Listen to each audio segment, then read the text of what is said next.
Assalamualaikum warahmatullahi wabarakatuh. Perkenalkan, nama saya Yuni Pamungkas, NIM 0428689588, Prodi Sistem Informasi.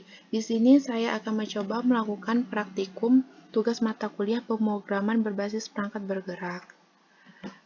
Nomor 1 ini kita diminta untuk buatlah dalam program TypeScript dengan perulangan nilai 1 sampai dengan 100 dengan operasi perulangan, di mana perulangan 10 pertama menampilkan nilai ganjil, perulangan 10 kedua menampilkan nilai genap, dan begitu seterusnya hingga sampai pada perulangan ke-100. Di sini saya sudah membuat source kode untuk perulangan 1 sampai dengan ke-100. Baiklah, di sini untuk line pertama digunakan untuk menginisialisasi variabel loop index dengan nilai awal 1. Kemudian perulangan akan berlanjut selama loop index kurang dari 1 sama dengan 10. Setiap iterasi loop index akan bertambah 1. Untuk line kedua,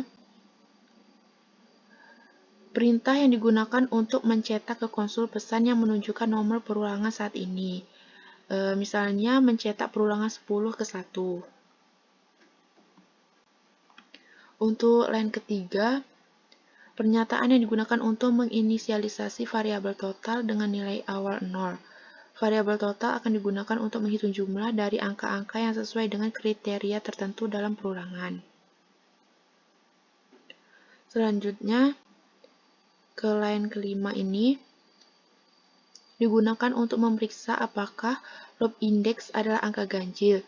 Jika sisa pembagian loop index dengan 2 adalah 1, maka itu berarti loop index adalah angka ganjil, dan perintah-perintah dalam blok if akan dieksekusi. Jika tidak, maka blok if akan dilewati. Untuk line ke-6 ini adalah sebuah kondisi yang memeriksa apakah nilai dari i adalah ganjil atau tidak. Ini dilakukan dengan menggunakan operator modulus. Jika sisa pembagian i dengan 2 adalah 1, maka di sini kondisi terpenuhi, yang berarti adalah angka ganjil. Untuk line ke-7, digunakan untuk mencetak output nilai i ke konsol, sehingga Anda dapat melihat angka yang memenuhi kondisi ini dalam konteks perulangan. Ini akan mencetak angka ganjil ke konsol. Untuk line ke-8, operasi penjumlahan yang digunakan untuk mengakumulasi atau menghitung total nilai-nilai i yang memenuhi kondisi. Dalam hal ini, jika i adalah angka ganjil, maka nilai i akan ditambahkan ke nilai total. Ini digunakan untuk menghitung total dari semua angka ganjil yang ditemukan selama perulangan.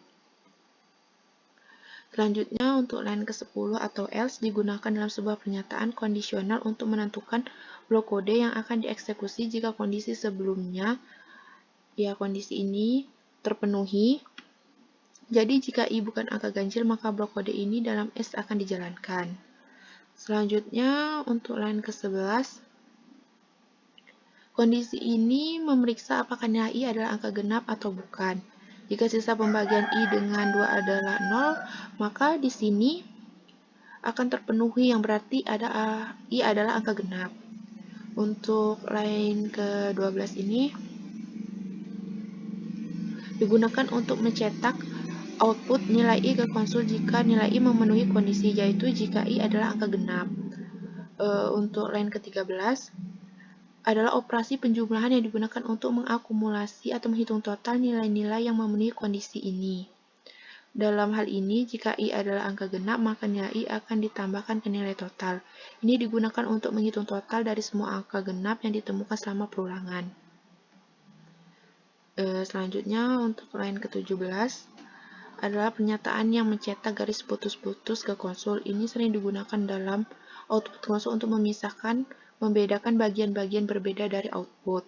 Untuk line ke-18 itu pernyataan yang mencetak pesan yang mengandung teks jumlah, diikuti oleh nilai dari variabel total. Ini digunakan untuk menampilkan total dari nilai-nilai yang telah diakumulasi selama perulangan.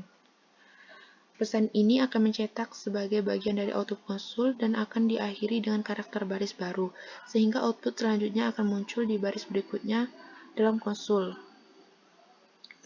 Selanjutnya, di sini kita akan melihat hasil dari kode ini.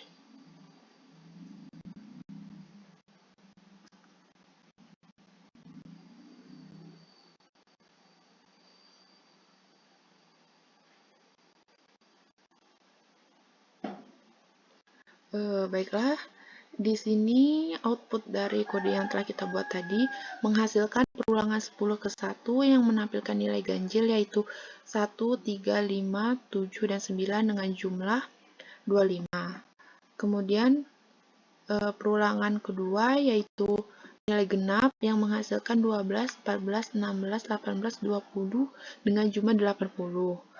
Dan seterusnya sampai perulangan ketiga itu menampilkan nilai ganjil, perulangan keempat menampilkan nilai genap, perulangan kelima menampilkan nilai ganjil, dan begitu seterusnya sampai perulangan ke-10 menampilkan nilai genap dengan jumlah 480. Sekian praktikum saya untuk nomor 1. Selanjutnya akan saya lanjutkan untuk praktikum nomor 2.